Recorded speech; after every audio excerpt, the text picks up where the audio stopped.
Heartbreak in the upper ranks of the Iranian military at the official announcement of the death of Major General Qasem Soleimani, the commander of Iran's Quds Force, the Revolutionary Guard unit responsible for foreign operations. Soleimani was killed in a U.S. drone strike in Baghdad.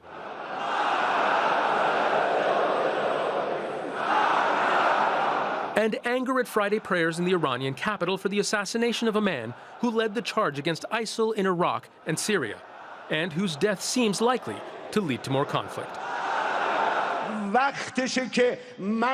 God willing, it is now time to clear and cleanse the region of these devils. It is now time to show more resistance to the Americans and show our resistance with action, to tell those Yankees to get out of here, get lost.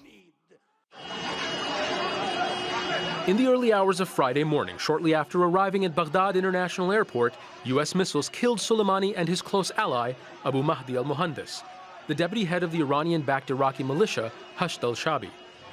Other members of the group were also killed in the attack. A drone strike hit their convoy as they left the airport. For Iran's Supreme Leader Ayatollah Ali Khamenei, Soleimani was a trusted confidant, a member of his inner circle. His killing in a targeted attack, the most extreme escalation in tensions between Tehran and Washington in recent years. Khamenei warned there will be revenge. The cruelest people on earth assassinated the honorable commander who courageously fought for years against the evils and bandits of the world. Soleimani's martyrdom will make Iran more decisive to resist America's expansionism and to defend our Islamic values. With no doubt, Iran and other freedom-seeking countries in the region will take his revenge. In Tehran, senior leaders met in an emergency meeting of Iran's National Security Council. Many Iranians see the U.S. attack as an act of war. Across the region, there will be implications. Anywhere where there's an American military presence, Americans should leave those countries immediately. But if I was in the Emirates, I would leave now. If I was an American in Iraq, I would leave now. If I was an American any part in Southwest Asia, I would leave immediately. The United Nations High Commissioner for Human Rights described the killings as a likely violation of international law. The idea that Iran is not going to respond is wishful thinking that will make the debacle of invading Iraq look like a walk in the park.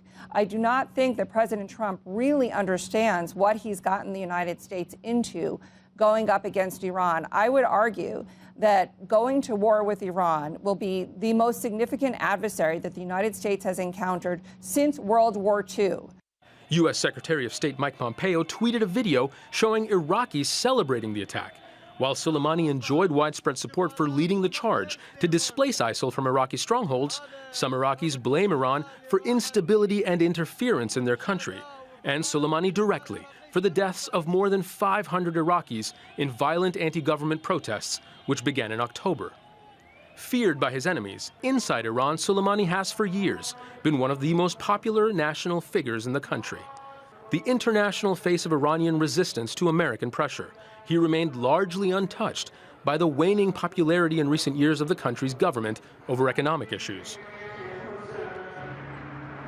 While there is talk of revenge, many Iranians don't want to see a war. Mr. Trump unfortunately acted decisively, saying that we won't go for war, but pushed the issue to war.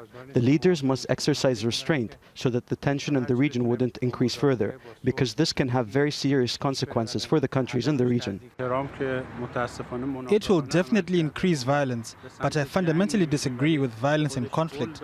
I believe people moving toward peace and negotiation to reach their goals is much better.